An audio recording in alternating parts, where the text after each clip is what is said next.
All right, Diamante, Gregory, pleasure to have you guys here. Welcome to the show, episode 216. What's up? Honor to be here, Brandon. What's Thank you going for your on, time. Brandon? Thank you for having us. Thank you Anytime, for anytime. There's a lot we want to talk about today. Lot that we got to dive into. looking forward to Before it. we do that, yeah, thank you. Before we do that, tell me a little bit more about you guys. Very curious. What's your guys' background? How did you get to where you are now?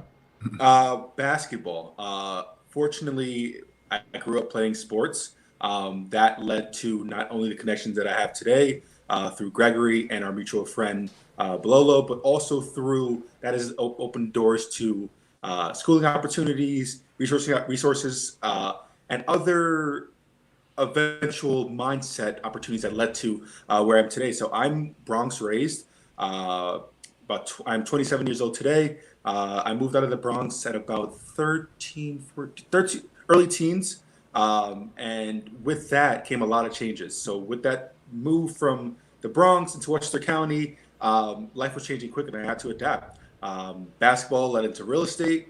Real estate led into what today is now a very to be successful NFT endeavor so far. So that's kind of the short of how I got here. Not getting too specific, but looking forward to getting to that too. Awesome. Yeah, definitely. The abridged version. As he said, Bronx born and raised as well. Kind of pretty much the same situation except I stayed in the Bronx, but my schooling took me to Westchester County. So again, growing up in inner city, growing up in the Bronx, but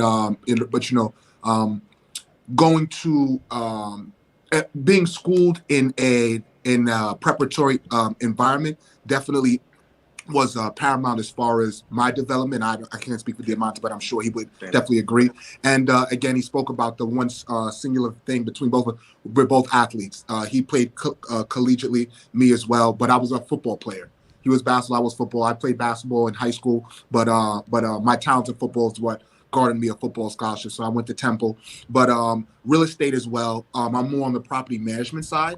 Diamante more on the commercial and sales end. I'm more on the management side, and so again, that's where our synergies kind of lied. And so we're always doing business, real estate deals, and tentative business deals in that sense, and allowed us to be able to segue and create the ventures and the different opportunities that we have in front of us now.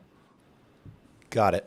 What was the thing that got you most interested in blockchain early on? Was it Bitcoin for like a lot of people? Was it It was NFTs? Silk Road. If we're being frank, it was Silk Road. That was Mhm. most people's entry into the space. We all had a friend or a friend of a friend that, so that was the early introduction. I will never forget my freshman year of college. Being that I had that kind of knowledge from those ulterior motives, I was able to put together for finals week, a presentation on Bitcoin. And I remember that presentation in 2013 being like I was speaking in Latin. Under a digital currency, a value based on the blockchain and all of this. It was so far ahead of its time. For my network at that time that it was just it was way too early. Eventually, that led into what became the NFT interest, and that came from NBA Top Shot. Playing college basketball and being around the sport, I've always had obviously the perplexity for basketball. And when I heard they were digitalizing and making digital copies of highlights and moments you can't own at any other point in history, I saw the value and I saw how that would change the space and the world as we know it. And riding the wave from that has led to where we are today. Yeah, I was a little different. I went to school for finance. Well, pretty much the same breath. Silk Road. That That's a was short how answer. it was first introduced to me. I'm gonna go way back when I was in college. I went to school for finance, so I learned traditional financial fundamentals. So in 2012, I would say about 2012. A couple of my friends had introduced me. They were talking about Bitcoin, and they explained to me, Greg, it's a digital currency. There's a finite amount of it. It uses a proof of proof, not proof of staking, proof. Proof of Oh, work, Work. right? Yeah, Proof a of proof work. of Yeah, work proof of for work. consensus to verify transactions. And so, me coming from my traditional siloed financial background, I looked at it in that breath. I looked at it in that vein, and at that time, it was just I told him, I was like, you know, this is something that is extremely volatile, very, very risky. I don't know, me being a finance major, these are the types of things that they tell us to stay away from. They didn't check Think your about it process. with it. Yeah, think about that with that mindset. Meanwhile, I have a couple friends. They're like, "Yo, Greg, man, I'm buying everything off the internet. I'm exchanging it for real assets, real things." And I was just like, well, taking that same, well, we'll see. Fast forward, a lot of those friends that told me to invest, they've gifted me some cryptocurrency, but nothing to the point of which, had I taken heed of the advice that they were giving me, who knows where I'd be. But you don't count lost chips down the line. But that was my introduction into crypto, and then I became a more avid, serious, divested investor. Probably, I would say, very 2017 is when I really took a more analytical look at the space, and looked at these cryptocurrencies, look at these different coins and tokens as financial investments. And so that's when the mindset and thinking changed. Is like, this is the new financial money matrix. So this is what you need to be aware of going forward. It's funny. Everything you said is exactly how I tried to explain it to my friends when I was in college. And I use all the technical terms, and I tried to really understand it, and their face would just be blank. They'd be like, "What are you talking about?" So at some point, it's just like, guys, it's magical internet money. It works. Try it out. Yeah. Absolutely. Magical internet money. Yeah, and it's crazy because now today those are the same friends begging for advice, begging for a breakdown of what coin is next and what project is next. Yeah. So it's funny how those spaces and the world has changed as we know it. Yeah, there's plenty of people that told me that I was literally crazy to consider going into a space of magical internet money rather than pursue medical school. They thought I was absolutely insane. It's definitely a very aggressive shift. I will definitely say. It is. And I you know what? I understand their point of view. I would have probably thought the same thing at the time, but a lot of those people are the same ones talking to me today, and they're asking me questions, and they didn't want to get into the space. I'm like, dude, you should have done this like 5 years ago, 6 years ago. Exactly. Yeah. Exactly. Now you're on the tail end. Yeah. Now, yep. And now you're trying to make up for those gains that, are just not there. Exactly. So, okay, what are you guys doing with GDGC Enterprises? What is this? What's going on? What do you guys do? So about a year ago at this point, Greg and I and two of our other partners were able to get our hands on a one of three in the world Kobe Bryant signed 18-karat rose gold Hublot watch. And we had the bright idea at that time to tokenize that physical asset.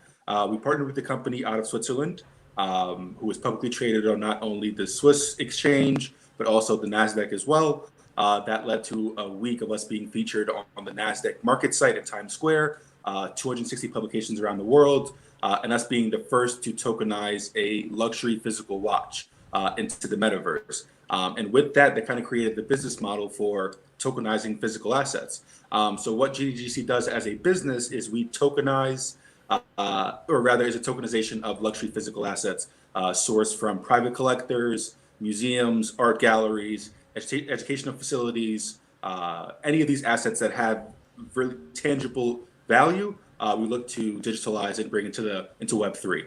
And that's a perfect segue to Greg, our CTO, and he can continue about what we're working on today. Yeah, man. I'm gonna, Diamonte and I, we're extremely passionate about what we do, and it's because of, I guess, our in-depth knowledge of NFTs and what they can be, and how the technology itself can be applied to disrupt a lot of the markets and a lot of the established ways in which we interact and do things. So, coming from that place, Diamonte was the one, because I'm a futurist, so you don't have to convince me of why you should buy an NFT or a JPEG. for $20,000 or this digital thing. I'll just spend the money and buy it because I think in that way. But Diamonte was looking at it where, from a standpoint of how are most people within this space introduced to NFTs, and we saw with just asking the average person, it was the high end of the spectrum as to where they're being introduced to Bored Ape Yacht Club, CryptoPunks, Meebits, any of the other blue chip projects. And unfortunately, that is and when it comes to confidence in the space or the excitement for the space, if you want to get involved and you see a project only the floor price is $250,000 worth of Ethereum, that in and of itself can create a kind of a disdain in your or a distaste rather for the space. And we wanted to kind of we've always had the angle to connect physical, whether physical assets or physical experiences, something physical to the metaverse. Because I have a personal opinion that the more digital we get, the higher there will be a need for some level of physicality. And we want to always create that connection and allow it to have an unbreakable link to the physical and the digital. And that was what our partner at the time and what our business model now allows us the opportunity to do. Yeah, man, definitely. The way we look at NFTs, from a standpoint is that, I don't want to, you say from a point, we know NFTs are going to be embedded in every single aspect of which we interact. And what people don't understand is well, how is that so? Because everything can be turned into an NFT. Anybody can control the digital IP. Anybody can now control royalties and those things. So if you don't understand how strong and powerful that is, then you're already missed the train. But in that, create a conduit and create a bridge for people to understand how these NFTs can be used in a utilitarian way. So again, a lot of NFTs in this space are based off of organic community-driven initiatives that people buy into, whether it be a Bored Ape Yacht Club, where you buy into this community of owners that have meetings and parties and merchandise and or some of what those roadmaps are based upon. What we wanted to do was, there's always going to be a disconnect between the people who are in the space and the people that want to get into the space. So we saw, why don't we use luxury items that have a very, very stringent authentication process, and use a technology that streamlines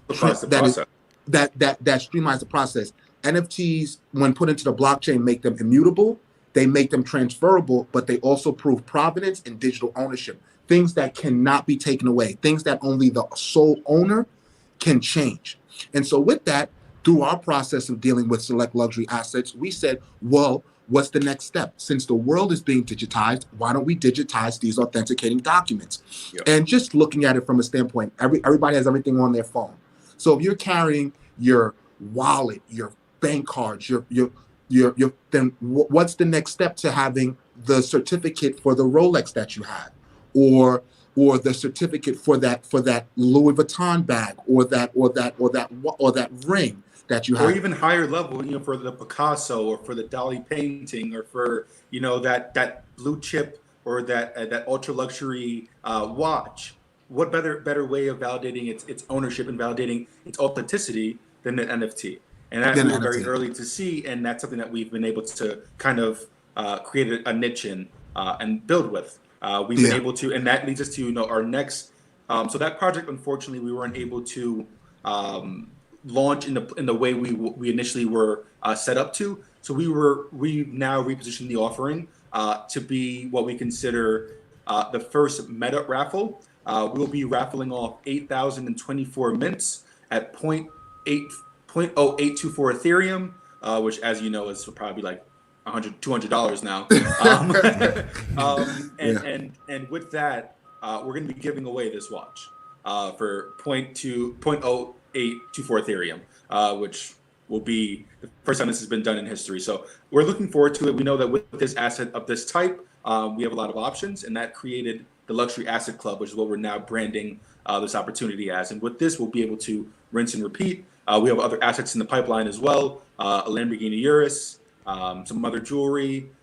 We have Picasso paintings, some Dali paintings. So we're very excited to use our idea of NFTs with this technology and with this opportunity. Yeah, I was going to ask you, what kind of select luxury assets do you want to focus on? Because there's so many out there. There's so many different things you could cover. You mentioned some like, cars and fine art. So things that even with money you usually can't buy. Things that you need either access, resources, connections, something that we've been able to source some very high class historical artifacts as well. We were not at liberty to discuss those, but internationally based historical artifacts. So things like that, things that like a Lamborghini, for example, we see that will likely be the floor of our NFTs. Yeah, absolutely, absolutely. But it's very interesting because our business model is we work with a number of different clients to inform them about why they should tokenize their assets. Why is this important? And we have a breakdown of those things. And we start with provenance. We start with essentially, so we want to coin some phrases. So origin. You are essentially the origin of this asset. So in this new digital structure, there are advantages of being the origin or creator of these NFTs, and the fact that you control royalties, and the fact that you can control the IP, and the fact that you can have ownership over trademarks and whatnot. So we try to get them to understand that this is how you prepare these items for the next digital revolution. What it also does is it prepares that item to be transacted within this digital form. So now if you have let's say you have a Rolex watch and you're walking down the street, or you're at a store or a bank, at a store, and somebody, or at a jewelry store, and they say, oh, I want to buy that. Okay, well, how do I know it's real? Well, here is my NFT, which is certified, stamped, approved, say that this serial number, this is what it is. Okay, it's verified. Now I want to buy it for 3 Bitcoin. Okay, I'll transfer you the NFT. We make the transaction, and within the transaction, I send you the NFT that now switches ownership from me being the sole owner to who I sell it to, and now I've received the payment for that item. So now you've essentially within that removed any third-party intermediary, whether it be a bank, whether it be a broker, whether it be the person that you sourced, or that entity that you sourced to find the buyer. And so we express these individuals the advantages. What it also does is it eliminates the need for any of the physical files, because what Diamonte and I have learned is that dealing with clients that have purchased these assets, they do not keep any of the receipts. There are no receipts. They could be a lot better with the record keeping and the and the thing is, Brandon, let me let you know, as somebody who spent $500,000 on something, if what they bought is real, and see what their reaction is. They think you've insulted them. But the thing is that we explain is that, again, we're not doing that to insult you, but if you were to take this to a Christie's, Sotheby's, Guernsey's, one of these established auction houses, they're going to charge you in order to authenticate it, whether you provide them the documentation or not. Yeah. So what we're doing is we're creating that standard, so that when you see GDGC Enterprises, when you see that stamp at the bottom of the NFT, you know that that item has been certified, documented, and entered into the blockchain, and has been vetted to be exactly what it is, authenticated, everything. Absolutely. Let me ask you guys an interesting question. Some people just want to invest in luxury items like this, and they don't necessarily want to take custody or have them delivered to them because it can pose a lot of risk. Maybe the item gets damaged, maybe it gets stolen, maybe if it's art, it gets copied or damaged. Is there like a warehousing option or a way to hold custody of these assets if someone buys it, and let's say they just want the NFT to prove that they own it so they can sell it in the future, but they don't necessarily want to take physical custody of it? Absolutely. That's a phenomenal question. So we, in our time, we've created resources and connections A through Z. So whether it's vaulting services, insurance services, whatever a client would need to digitalize their physical asset, we can provide that service on our end, no problem. And Absolutely. we're also working on the opportunity and the option to two things. One would be to fractionalize ownership of said physical assets backed by NFTs. And secondly, is to make these said assets wearable in the metaverse as well. Because, I mean, a one of three Kobe Bryant signed Hublot watch in the real world is one thing. But to wear that as with your avatar is just a whole other thing. I So want to wear working that on in the metaverse. I'd be the best avatar there. exactly. So that is some of the things we're working on, and the services we're open to and we're looking to provide to our clients as they move later into the year. Got it. Let me ask you an art-based question. This one might be a little bit tough because I've tried figuring this out and it's quite difficult. When you look at fine art, there's always this issue of authenticity, and then there's this copyright issue attached to fine art. And a lot of people haven't been able to create NFTs legally for fine art because they haven't been able to get around these two issues. Have you guys assessed that or have any kind of formula to go about doing that? I'm gonna let Diamonte. Yeah, one of our strategic partnerships is actually with the leading trademark and IP firm in the country, who is looking to create an NFT option, rather an enforceable NFT, a protected NFT option. So we are definitely focusing on copyright and IP protection head on. And Greg, do you want to get a more technical answer on how we can do that? Yeah, it's funny, Brandon, that you brought that point up, and it just shows again where your mind is in the space. But that is an issue that is going to be not just a fine art issue. Through our conversations with a lot of different platforms, marketplaces, that's going to be in this year a very, very sticky point and point of contingency as far as these platforms, because as I always say to Diamante, is we're walking across a bridge that we're currently building. And so it's difficult to kind of, be like, well, how do we deal with this when there's no precedence as far as some of these things happening? So we've spoken to, again, a number of the different platforms, some consultants that some people that we consult for. And that is a major, major issue that is bound to take forefront within this year is the IP and trademark,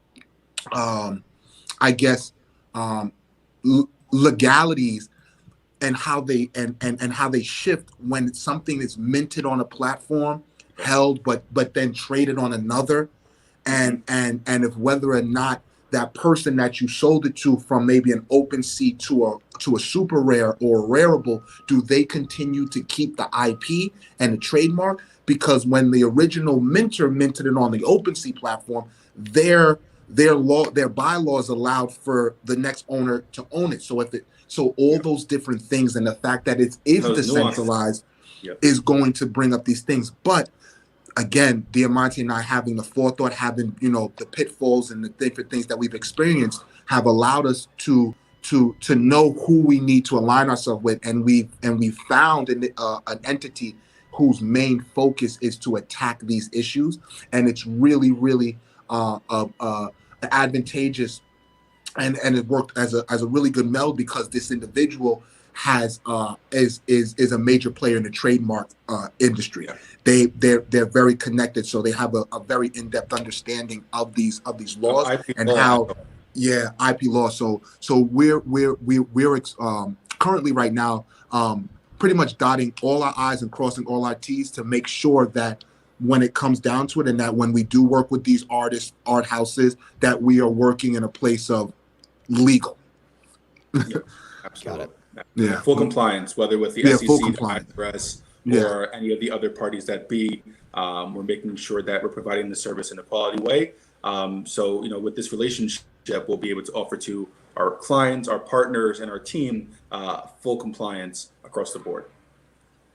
I have a client or I guess a pending client right now that wants to do something similar with us with some fine art. And they have maybe you can actually answer this question for them on the podcast instead of me answering it. They are concerned that because they've had artwork, very famous artwork that they spent a lot of money on, that has gotten copied and ripped off and sold on market. And a lot of the copies that they make today are very, very real. Like you Yeah. can't even tell that it's a fake. And he's had issues with that. And I know other people have too, where their original gets copied by someone, they 3D scan it and it's like a perfect canvas Yeah. and you can't tell. And they sell it for the full price. And then later on, the collector realizes that that was sold and his original piece gets discounted in value. Yeah.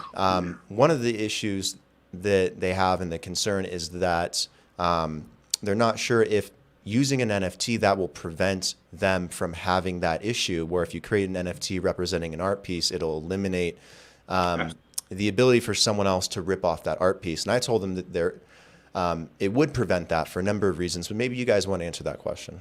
Greg, I would love to pass this one to you. In a short answer, I know that it definitely can. But Greg, with a technical answer, please answer that question for us. Absolutely. So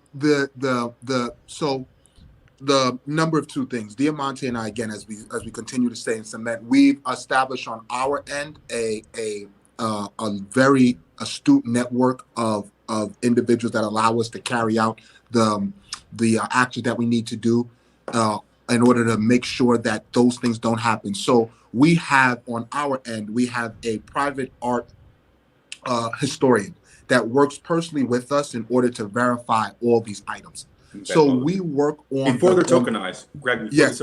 Before the tokenization, I like to say that because again, as you've explained, Brandon, we too have worked with a number of clients who have come to us with items saying this is real or this is what it is, and then we let them know we're like, I'm sorry, unfortunately, it doesn't. Yeah. It's I don't know who you bought this from. That's not my place, but I just want to let you know from our professional opinion, this isn't an authentic whatever you thought it was. Fill in the blank. So in that, we work on that end to make sure before we even tokenize the artwork or whatever the asset is, that it is what it is. So before it even gets put into the blockchain, that's handled. Now, as far as there are a number of different measures that you can take to make sure that you replicate whatever is on whatever that piece of art is as to what's in the NFT. And that could be a number of different things. We were working with our original partners who were looking to embed microchips into the artwork in order to be sort of an RFID. NFC. Yes, NFC. Technology. A scan so that when you scanned it, the NFT appeared. Now, we're not that far away from that. But as far as using a physical piece of artwork, there are a number of different ways that we do that. Whether it be taking whether it be the signature of the artist, whether it be there are a number of different ways that you can take that item, make sure that there is a authenticating portion of it that you can put into the NFT. That regardless of whether or not it was copied or faked or recreated in any manner, that NFT will serve as the authenticating documentation. With artwork, it's a little bit more difficult because of the fact that something that you say as a watch comes with a serial number. Yeah. So there are certain ways that you can we work with a number of different clients. What they do is they take certain serial numbers and put them into the NFT. So that it's specific to them, and so that they can understand and they know that this is what it is.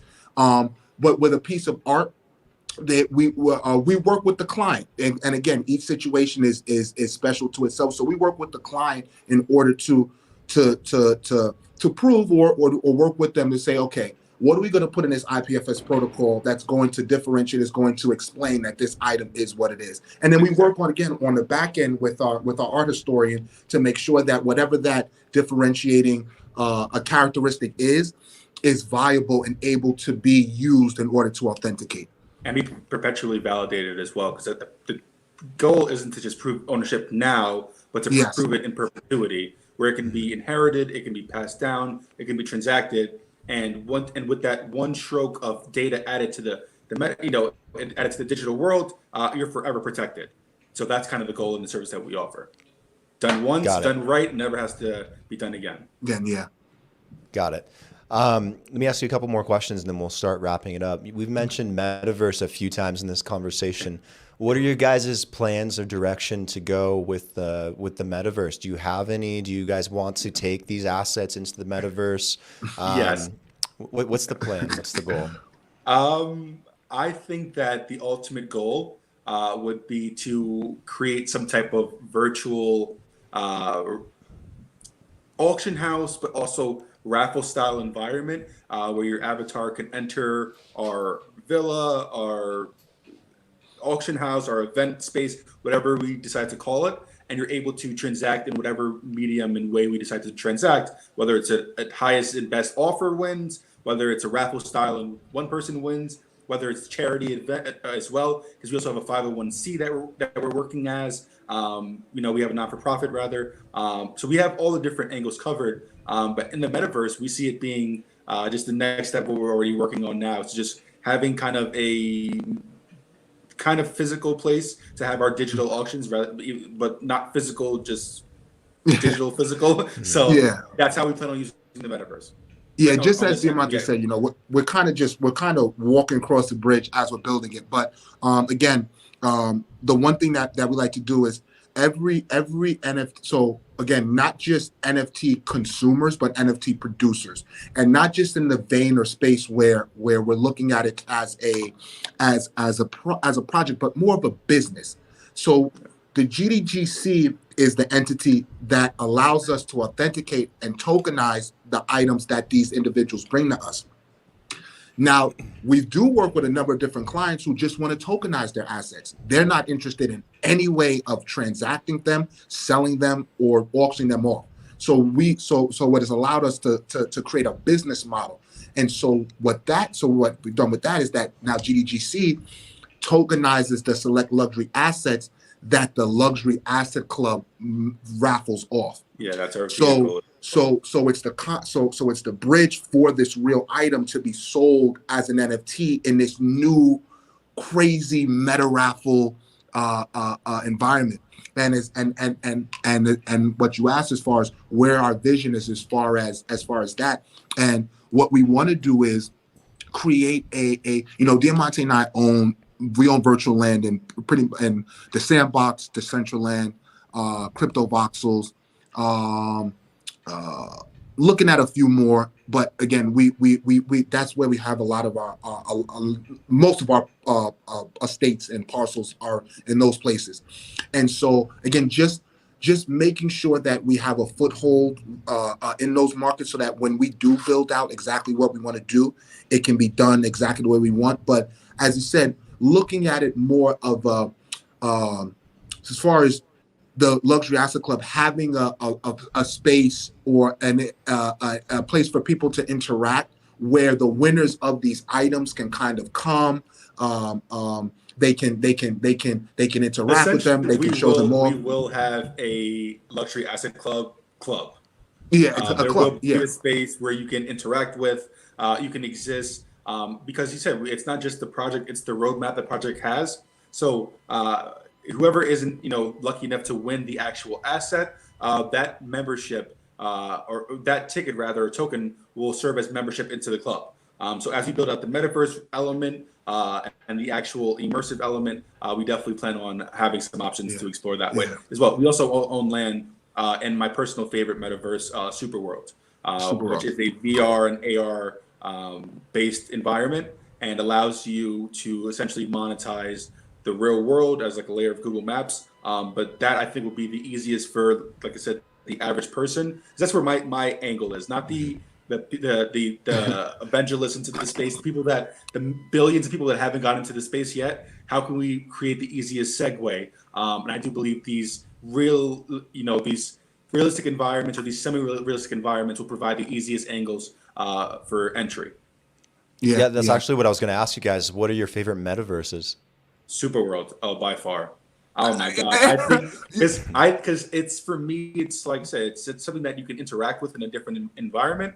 So being able to, it's the most natural, being that your phone can take you to wherever you want to go to and whatever you want to monetize. So I imagine whether it's a hospital or an airport or a casino or even a baseball stadium, what would the Mets pay if you own Yankee Stadium? And what would they pay for advertising dollars and StubHub? What would they pay for ticket sale opportunities? So that I think will be the next big metaverse to explode. It's funny, man. It's funny. I'm a big advocate as far as Super World. Harish is doing amazing things. He's an amazing individual. I think his forethought and his sight as far as creating that. And I'm gonna have a soft spot. I know Diamonte is Super World. I'm not as active in it, but I love the sandbox. I think it's so cool. I love the decentralization as far as ownership gives you the ability to create the assets within the world. And I've connected with some crazy people who are building airplanes, boats, cars, UTVs, just so many different assets that again you'll be able to then go back to and monetize on. And I'm a big fan of the sandbox. I love their ecosystem. I love the characters, the way you build with the voxel technology, and I just think it's so cool. I'm a big fan. I know I'm a really big fan of Super World. I just think it's to me it's just so genius, and it's like simplistically genius to me personally. You just transpose Google Maps with grids and then sell those plots, but the AR VR as far as being able to interact, putting things that aren't there, but you need your phone, so an extra layer. You know, Diamonte and I, we've thought this through like 10 years. As far as we've purchased our high schools, we've purchased hospitals, museums, airports. The advertising dollars alone, Revenue is insane. It's crazy, and you know, just being at the forefront of all that, just, you know, I think it's really advantageous. But I'm a fan of Super World and the sandbox. I think these places are so cool. You know, we got to moderate as far as your interaction with them, because they're going to be extreme. They're going to be, it's Instagram times 1,000. The amount of stimulation that it's going to provide, and you know, being in that place, but still, you know, understanding how paramount and how amazing this new technology is very fun, and just really excited about all the avenues and all the opportunities it's really allowed for us to create.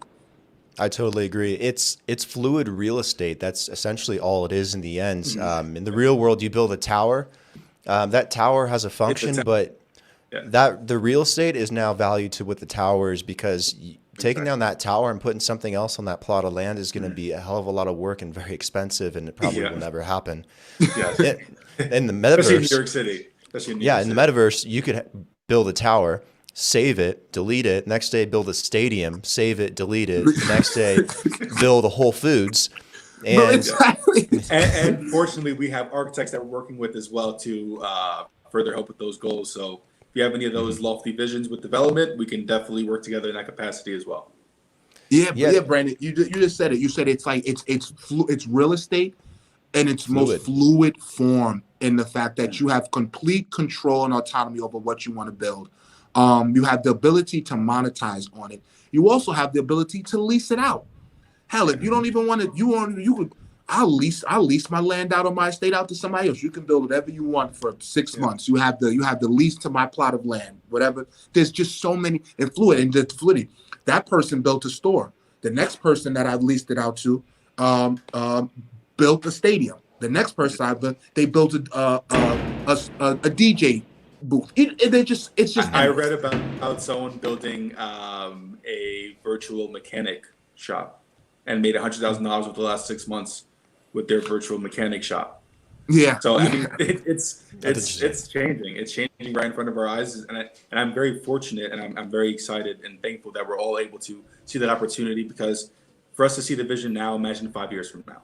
And that's kind of where we're really at. You know, like you were saying before about making these connections with these crypto billionaires and these crypto future billionaires. I feel like that's the same thing we're doing now with NFTs. We're talking to the we're on panels and on podcasts with some of the most acclaimed future NFT professionals. So we're in a great spot. We're very thankful, and some of that's led to the projects we have available now, or rather working on now.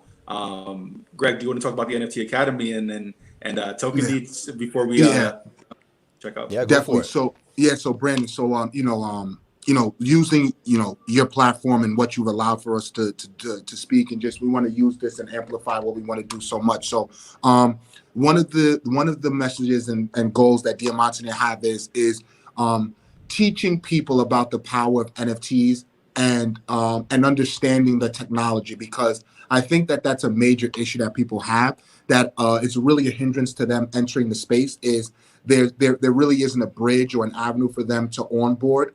Most of it is a lot of the Diamonte and I do a lot of research. You took a lay of the land, and a lot of NFT courses that are out there are more, they're teaching you about which projects to invest in and buy. And at the end of the day, how to find the nice Bored Apes. The Bored Ape, and at the end of the day, it doesn't matter how profitable you may be, it's still gambling. So what Diamonte and I, we took a step back and we said, well, what has allowed us to invest in these projects, be profitable but not chase? And it's a deep foundational knowledge. It's our understanding and knowledge of smart contracts. It's our understanding of blockchain technology. It's our understanding of NFTs, layer 2, digital assets, virtual land, how all these things, DAOs, DeFi, play to earn, all these different aspects, all these different things, how they make up not just the crypto, but the NFT marketplace and the NFT space as a whole, and want to provide that knowledge to people in the best way. So instead of telling you about what project to invest in, we're going to teach you about, well, what exactly is a smart contract? Well, how do you code in royalties? What makes this technology so important is something that I should be invested in. And so that's how we started the NFT Academy, where the goal is to arm you with the skills to find your own next project. Yeah, exactly. Whether you're creating the next project or whether you're creating the next project or you're investing in it, our goal is to give you the skills to see through the rug pulls, the BS, all the things that are growing in this space as it continues to grow. And Brandon, I tell people all the time, if your first NFT is not an ENS, then you don't understand the space. Just as a whole, to me personally, if your first, and I say that, and I say my first NFT was not my ENS. I was gonna throw it out there. Neither was. I would throw it. But where I've gotten to in this space right now, if your first NFT is not something of utility, it's not something then it's a waste. You need to buy ENS. If you buy ENS, you understand it. You understand why that purchase was so valuable, why you've just cemented yourself and pivoted and put yourself in a position to capitalize within Web3. And so that's one place we start. Foundationally understanding the space, domain names, your digital passport, your identity. These things are the most important. So that's what we offer with the NFT Academy. Another thing that way that we really try to apply the use of NFTs is our other venture is tokend.eth. And Brandon, we spoke a little bit earlier about that, I think on a prior call. But again, we specialize in the tokenization of car titles and land deeds. And so again, if you sat through this call, you understand what an NFT is and why these things are so important. It's very interesting. A very small article, but down in Atlanta, an older woman actually had her physical deed stolen, and in the time that she went to work, they tore her home down. And it was very interesting because I just thought about, well, if her title or the deed to her home was kept on a centralized blockchain within the city of Atlanta's database, that would never have happened.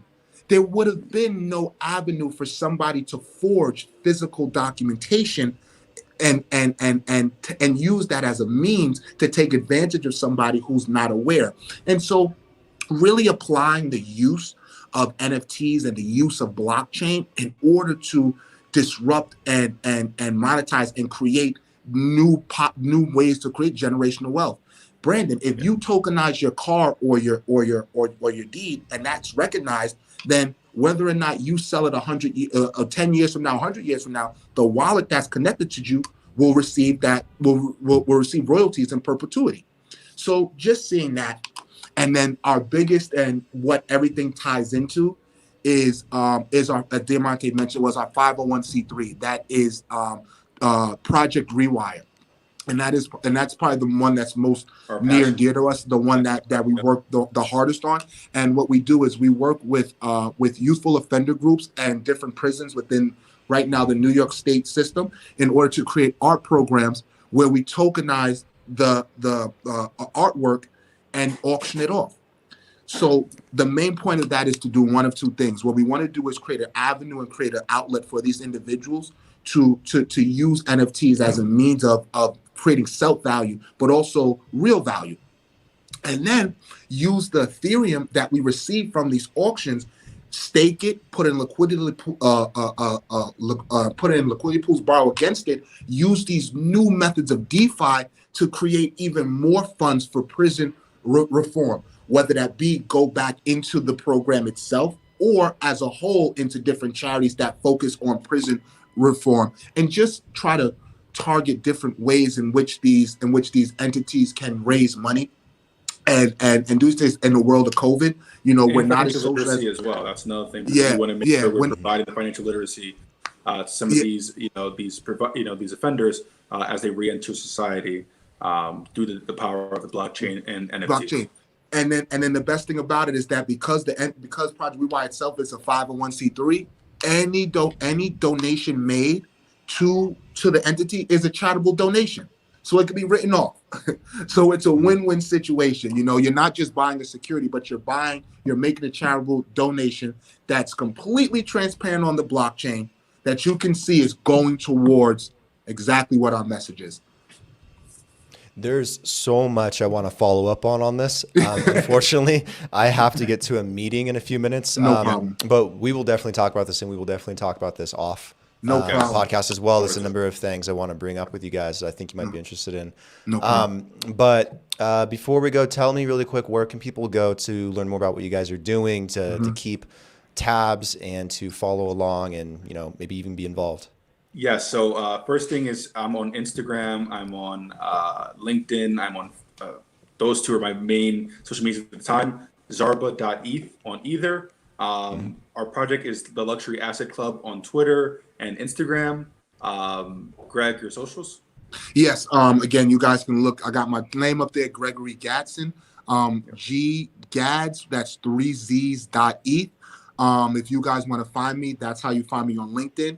My ggads.eth is my Instagram handle, so please give me a follow. You guys can also, check out our Instagram. You guys can be able to find links to Token Deed. You can find some information.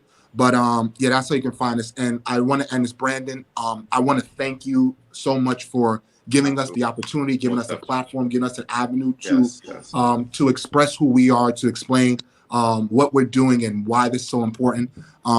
Thank you so much. Oh, one last thing. You guys want to check out our services, go to GDGCenterprises.com. Yeah. You guys can inquire, send us emails, check it out. If you guys got luxury assets, you're interested in tokenizing, auctioning off, please reach out to us. Yeah.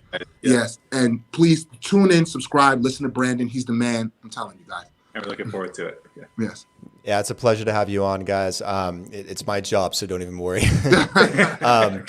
Shoot me over all the links, socials, websites on WhatsApp or by email, and I'll make sure they go in the show notes. With that said, Diamante, Gregory, thank you guys for coming on the show. Really appreciate it. Fantastic conversation, so much detail. I have a feeling we might have to do a part 2 at some point just to kind of get through whatever's left. Thank you. Anyways, have a good day. See you guys soon. All right. Take care, man. Take care. All right. Bye.